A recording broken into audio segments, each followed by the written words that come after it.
السلام عليكم وأنا سلام صاحب يلا سو dhawaada soo noqod wanaagsan haddii tahay markaad ku guursay channelkan ku soo dhawow fadlan subscribe saaro haddii aad horey noo joogtana waa ku mahadsan tahay muuqaalkan waxaan soo bandhigay laba isbuuc ka hor sidaan filaayo oon idin sheegay inaan idin soo wado haddii aad xoogaa dhararsatay oo aan kala soo daahay waa ka xumahay sababtoo ah arrimo khaas oo anigu saabsan ayaan ku mashquulay saas darteed muuqaalka hadduu dib kaaga dhacay iga raali noqon muuqaalka maanta wuxuu ku saabsan yahay sababaha dadka looga celiyo Qubrus iyo xalka waxa uu yahay sababtoo ah mar walba ardayda ila soo hadasho waxay i weydiiyaan in laga celinayo meesha iyo in kale taas oo muujinaysa inay jirto walwal aad u badan oo qofka uu ka qabo marka uu imaanayo Qubrus in elaboorka laga celiyo si kastoo ay ahaataba dadka badankooda qaar ka mid ah halkan waa laga celiyaa sababo jiro awgood sababaha ku kala duwanaado oo ma jirto sabab gooni ah oo qofka lagu celinayo balse haddii kuu qoran tahay in lagu celiyo ama ay jiraan cilado ku haysto ha noqoto dhanka dokumentiga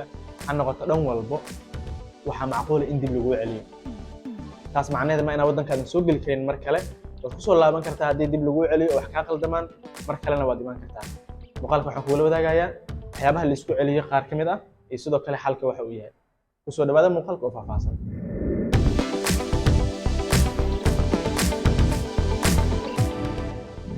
waxyaabaha la isku celiyo midda ugu horeysa horta waxaa ka mid ah document fake ah documentyaasha laba nooc waaye mid jaamacadda ay leedahay oo warqad jaamacadeed ah oo fake ah in lagu siiyo sababtoo admissionada qaarkood waxaa macquula qofka in warqad fake la siiyo oo waxay ku xiran tahay qofka usoo saaray admissionka haddii lagu soo diro admission fake ah oo admissionkaadu uu fake yahay shaki la'aan waxaa ah in dib lagu celinayo oo hadalba male taas sababtoo ah documentiga fake iyo midka originalka waa la kala yaqaanaa jaamacadaha badankooda admissionadooda qaybta hoose waxaa ku qoran qaab aad ku ogaan kartid inay original tahay iyo in kale midda ugu horeysa marka waxay tahay in admission jaamacad ee fake ah lagu soo diro taas automatically qofka waa lagu celiyaa midda labaadna waxay tahay shahaado fake ah shahaadooyinka badankooda waxaa macquula qofka uu wato inay yihiin kuwa fake ah marka haddii shahaadada fake ay tahay ama ay u eg tahay fake waxaa boqolkiiba 80 ay u badan tahay in dib lagu celiyo oo shahaadada laga shaqeeyo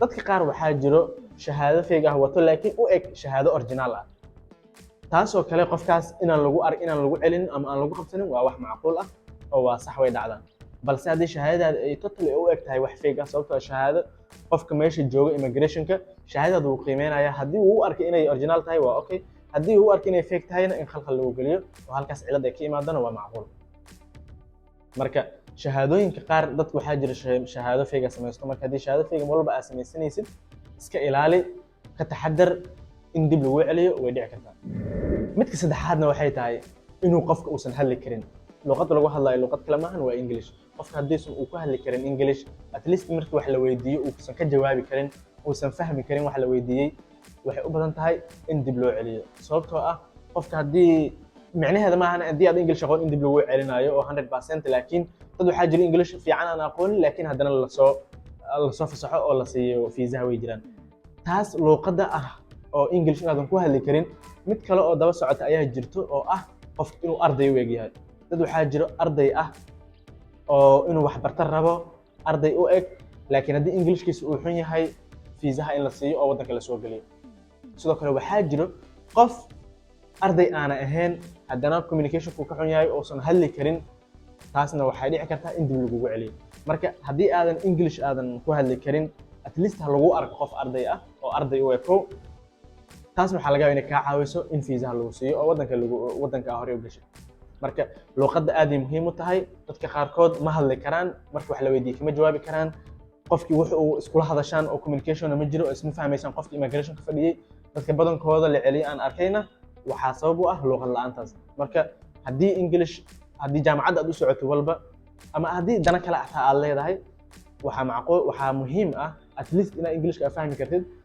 aadna wax yarna ku hadli kartid qasama inaad taqaanid wax walba laakiin inaad xogaa yar aad ku hadli kartid taas waa muhiim sidoo kale tan daba socoto oo ah inaad arday u eg tahay haddii qofka immigrationka fadhiyo uu ku arko qof aan arday ahayn oon arday u ekeen shaki ayaa galayo dib ayuuna ku celin karaa marka arday u eko dan walba aad leedahay dadka qaar oo waxaa jiro ardaynimo inay ku imaadaan qaybta kale u gudbo dadka marka qaybta kale u gudbaayo badankooda waxay sameeyaan qofkii arday inuu yahay shaki ayaa galaya. Yacni qofkii immigrationka fadhiyey waxa waye qof loo tababaray oo kala ogaan kara qofkan qaabkiisa, wejigiisa la fiirinayo qaab walba u eg tahay, falcelintaada, facial expression-kaaga. يعني qofkan wuu dareemi karaa inaad arday sax tahay iyo in kale. Marka haddii xataa dan kale aad leedahay oo qaybta kalena u gudubta aad rabtid, muhiimadaad ha noqoto inaad ardaynimo aad ku imaanayso waddanka, wejigaagana ha laga akhristo ardaynimo. keliya focuskaaga maskaxdaada aysan ku dhaadhacsanaanin inaad hal mar meeshaan ka gudubtid oo programkaaga ama maskaxdaada ama wejigaada ayaan laga akhrisanin inaad dan kale leedahay oo qayb kale aad u socotid. muhiimadda saar inaad arday tahay oo waxbarasho u socotid, wejigaaga halkaas laga akhristo. waa qodob aad muhiim u ah midkaas. midka kalena waxay tahay in qofka warqadaha ka kala dhiman yihiin oo documentyaasha qaar, tusaale entry form aa jiro waddanka markaa soo galaysa in la buuxbuuxiyo. dadka qaarkood ayagoo entry formkaas aan wadanin inay waddanka iska soo galaana laga yaabaa, dib in loo celiyana waa macquul. marka intaadan soo bixin ka hor qofka admissionka kuu soo saarayo ama agencyga kuu soo saarayo admissionkaaga, kala tasho waxa documenti lagaaga baahan yahay, kala tasho agencygaaga wixii documenti lagaaga baahan yahay. sidaas darteed wixii markaas lagaaga baahan yahay asaga kuu sheegaayo. haddii ay jiraan wax kaa dhiman ama documenti muhiim ah oo kaa maqan hadduu jiro, waxaa macquula in dib lagu celiyo. marka taasna ka taxadar. halka muxuu yahay? halka wuxuu yahay marka ugu horeysa inaad documenti original ah wadatid. waa in admissionkaaga uu yahay mid original ah oo sax ah oo jaamacaddii laga soo saaray oonan ahayn wax fake ah. midka labaadna waxay tahay in shahaado original ah wadatid. haddii shahaadada original ahayn xataa waa inay u ekaataa original. marka shahaadada original waa inay noqotaa. taasna waa qodob kale oo muhiimka. sidoo kale waa inaad u ekaataa arday oo markii lagu arko arday lagu arki karo. haddii qof nooc kale lagu arko oo dan kale leh ama wejigaaga laga akhrisan karo in ama tahriib iyo wax la mid ah u socotid, waxaa shaki galaya qofkaas, dib ayuuna kuu celinaya. marka wejigaada laga akhrista inaad arday tahay. sidoo kale kalsoonida. marka aad imaadid meesha laboorka yaysan kugu furmin wax shoog ah ama naxdin ah ama wax kalsooni darro ah inaba yaan lagaa dareemin. qof caadi oo arday ah oo wixii la weydiiyey ka jawaabi karo. shahaadooyinkiisa meesha marka imaad waxa lagu weydiinaa shahaadada originalka keen ayaa lagu leeyahay, warqadda jaamacaddana waa lagu weydiinaa. marka labadaas waa inaad siisaa, wixii la weydiiyey waa inaad ka jawaabtaa. midka kalena waxay tahay inaad documentiga awladid aad akhrisan kartid. akhri documentiga shahaado waxa la yiraahdo admissionka waa inaad akhrisid marka lagu soo diraa. jaamacadda u socoto waa inaad taqaanaa magaceeda, faculty aad baranaysid waa inaad taqaanaa. sababtoo qofka ayadoo meesha ay ku qoran tahay ayuu ku weydiinaya haddana waxa aad baranaysid waxa ay yihiin. haddii marka admissionka adii aad wadatayba aadan garanin waxa kuugu qoran, waa ayadana red flag waaye oo qofka shaki ayaa galayo, dib ayuuna kuu celin karaa. marka akhri documentigaaga, jaamacaddaada, xifdi magaceeda. sidoo kale facultygaaga asagana ha hilmaamin magaciisa oo marka la weydiiyo facultyga baranaysaa, facultyga waa inaan hore ka sheegi karto. marka intaas waxaa dheer qofka meesha fadhiya laftirkiisa waa qof bini aadan ah, shaqadiisa ayuuna haystaa. qofkaas bini aadanka ah haddii markii laga tago calafka inay wax kuu qoray, mar walba wixii kuu qoran orto calaf ayaa helaysaa.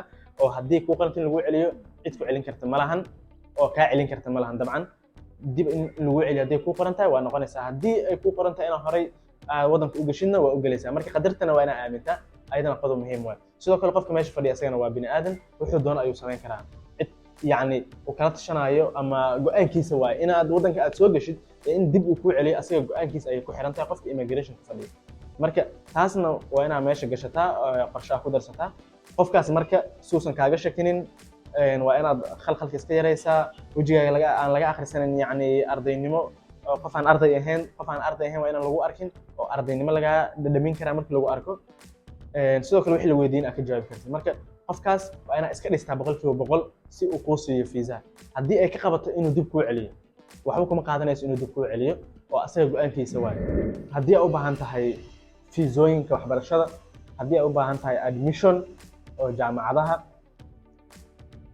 adeegyadaas oo dhammaystiran oo xitaa tigid leh, ilaa shahaado, ilaa fiiso, ilaa admission, ilaa tigid, wax walbo adeega u baahan tahay waxaa kuu suurtagelinayo Gamadiid Solution oo aad ka heli kartaa mar walba. Gamadiid Solution waxyaabaha uu kuu qabanaya waxaa ka mid ah admissionada jaamacadda inuu kuu soo saaro, sidoo kale fiisooyinka waxbarashada uu kaa caawiyo, sidoo kalena tigidkii aad ku safri lahayd uu kuu jaro. adeegyadaas iyo kuwo kaloo badanba halkan ayaad ka helaysaa Gamadiid Solution. website-na mar dhow ayaan soo wadaa oo hawada ayuu ku soo jira. website-kaasna wixii service aan bixino, adeegyadaas oo dhammaystiran, waxyaabo badan oo faahfaahin u baahan intaba waxaa kala soconaysaan gamadidsolution.com oo mar dhow hawada soo geli doona. Sidoo kale haddii aad Soomaaliya joogtid, Muqdisho haddii aad joogtid, xarun ayaan ku leenahay Muqdisho oo ka taalo wadada Maka Al-Mukarrama kasoo horjeedka immigrationka isgoyska shaqaalaha dabaqa City Tower, qolka lambarkiisu uu yahay 203. xafiiska magaciisu uu yahay Aboodi Enterprise. halkaas ayaad ka helaysaa adeegyadaas oo dhan. ku soo dhawaada, aad baa idin soo dhaweynaynaa. ammaane iyo adeeg ayay ballanteenu tahay. haddii aad intaan soo gaartay muuqaalka ku mahadsan tahay.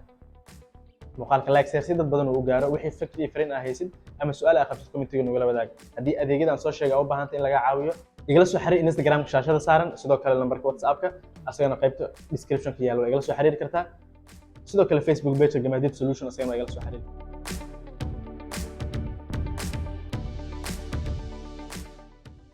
intaan ku kulmayna muuqaalkan muuqaalka xiga waxaan kaga tagay sidaas iyo nabadgelyo.